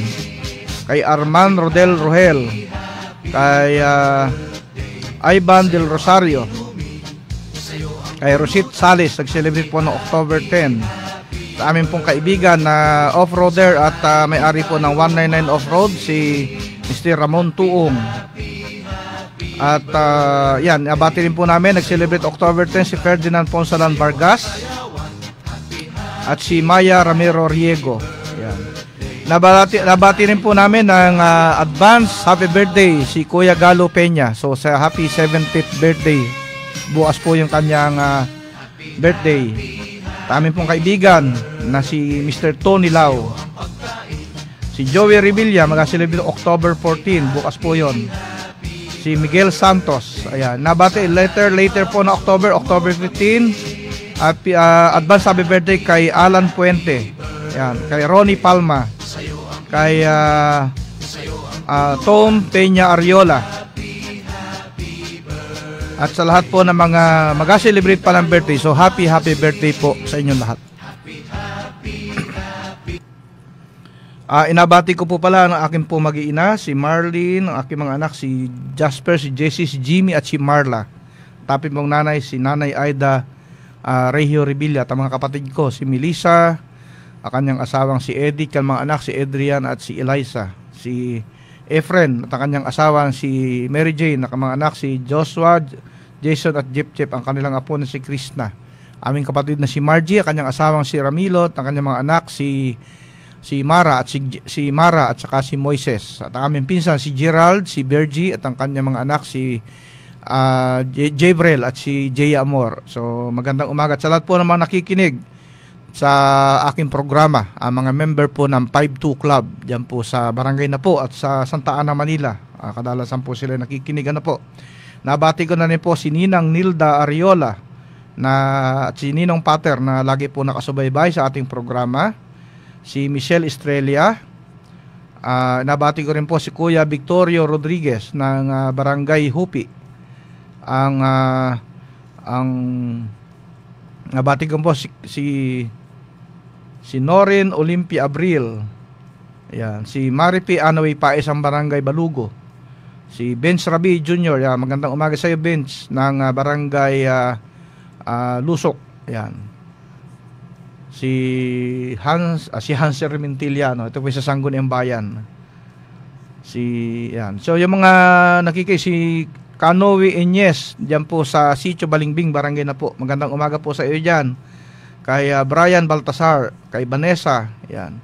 Kay Kagawad Randolph Ramos, kay Kagawad Gary Grimaldo Piñaredonda, kay Krista Perhis, si Ma'am Krista, kay Jomer de la Rosa D, kay Rochelle Idungan, kay Charina Romasanta, kay Kaliwanag Hao ng Barangay Tawiran, kay Adrian Roberto Abalos, yan, kay Joms Rodriguez, kay Kapitan Wilson Palacio, kay Father Christian Rehencia, kay Father Sat Rivero. Sa magandang umaga po sa inyo, sa mga teacher po ng St. Joseph the Worker Academy Marinduque. Ayan, kay Rosemary Raminto na nakikinig po siguro ngayon, kay Kapitana Wilnie Hilda Pilaes, ayan, kay Engineer Peter Ray, ayan, kay Jag Torres, kay Kapitana Mila Solueta, kay Mariel Rosas, kay Princess Mandalihan, kay Maripi Oblipia Simena, kay aking classmate Virgilio Real Ray, nakikinig po siya ngayon, kay Joel Palomares, kay Kapitana Amy Alvarez Piña Florida, kay Sandra Tan, yan, kay Melody Resilia Pilaes ng Barangay Labo. Yan. Sa lahat po naman nakikinig sa magandang umaga. Nabati ko rin po pala, baka makalimutan ko, si Kaayong Rico Hermoso ng Sitio Balingbing at si Santa Revilla ng Sitio Central ng Barangay na po. Magandang umaga po sa inyo. Sa lahat po na aking mga katrabahador, nagatrabaho po dyan sa Sitio Central na pinangungunahan po ni Foreman Danny. Magandang umaga sa inyo dyan sa Sitio Central. So ngayon po 11:54 na. Siguro patugtugin na natin itong isang awitin Yoye Villami, ang awiting Magellan.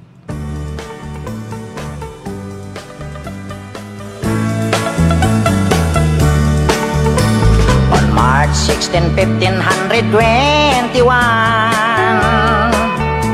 when Philippines was discovered by Magellan.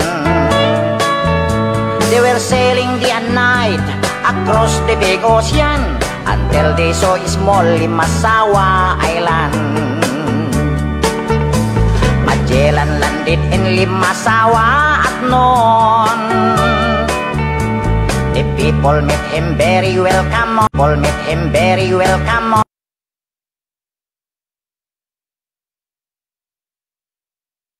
On the shore,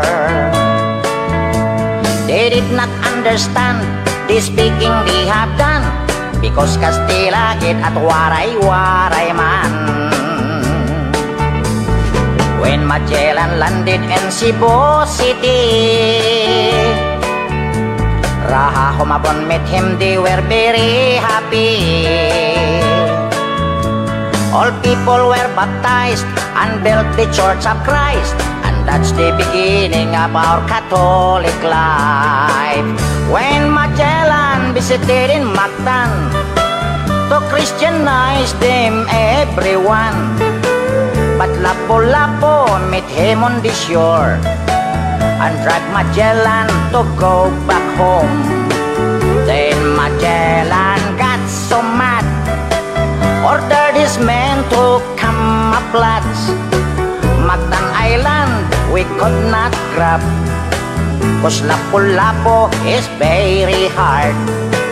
Then the battle began at dawn, bolos and spears versus guns and cannons. When Magellan was hit on his neck, he stumbled down and cried and cried, "Oh mother, mother, I am sick. Call the doctor very quick. Doctor, doctor, shall I die? Tell my mama do not cry. Tell my mama do not cry. Tell my mama do not cry." That's the end of Magellan in the island of Mactan long time ago, ladies and gentlemen. Oh, narinig po natin, tungkol pa rin po ito sa Cebu, ano po. So, ngayon naman po ay mag-aaral naman kita ng Philippine Geography. Kay Yoyo Bilyo rin po ito.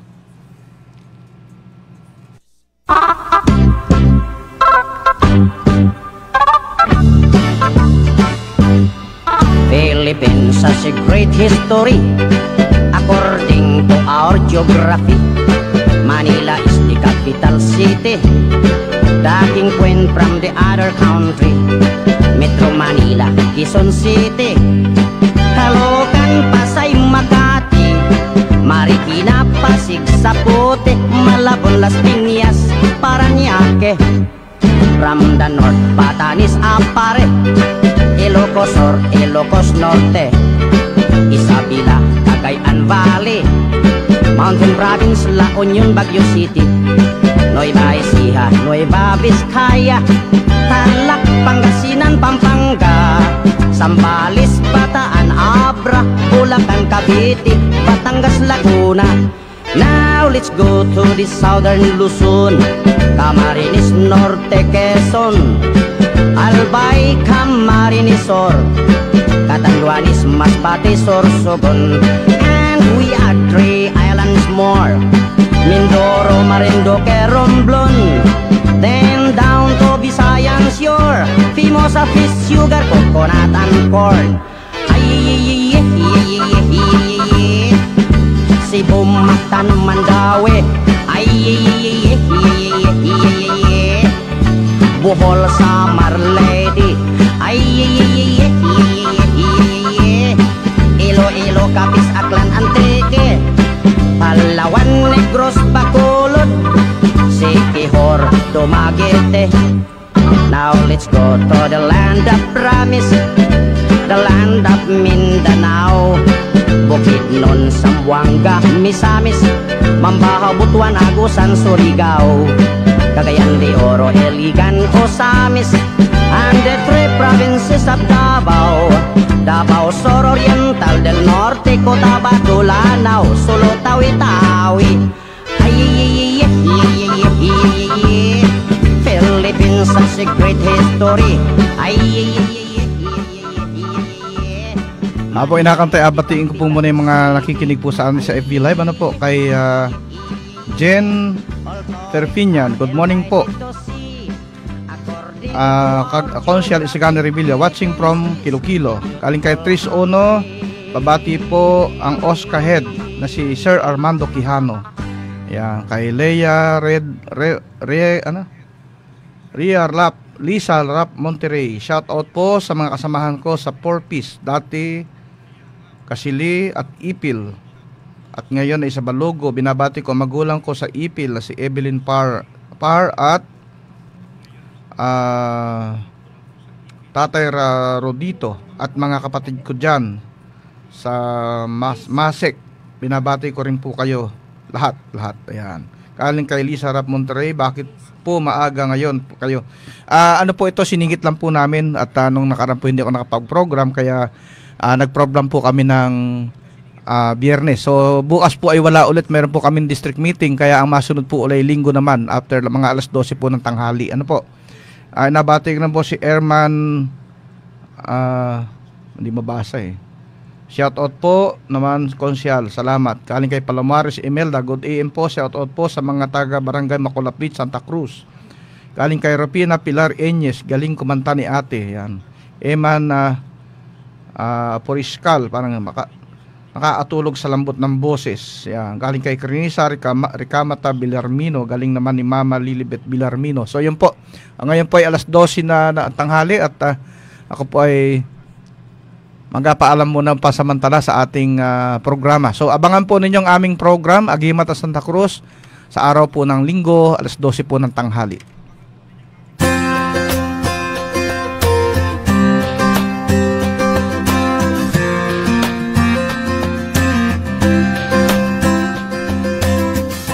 Salim po ng awiting, thank you Lord. Ito po ang inyong lingkod, si Konsyal Isagani Regio Revilla. Muli po ay nagpapasalamat sa inyong walang sawang pagsubaybay sa Agimat ng Santa Cruz. Muli po kitang makita-kita at inyo pong subaybayan na aking programa sa madating pong araw po ng linggo, alas 12 po ng tanghali hanggang alas 2. Ano po, sa masunod po ay balik po ulit sa regular program na alas 10 hanggang alas 11 ng umaga sa araw po naman ng Sabado. Yan naman po ay magaganap po ay sa October 21. Ayan. Muli po, maraming salamat at magandang umaga at maraming salamat sa inyong walang sawang pagsubaybay. Thank you, Lord.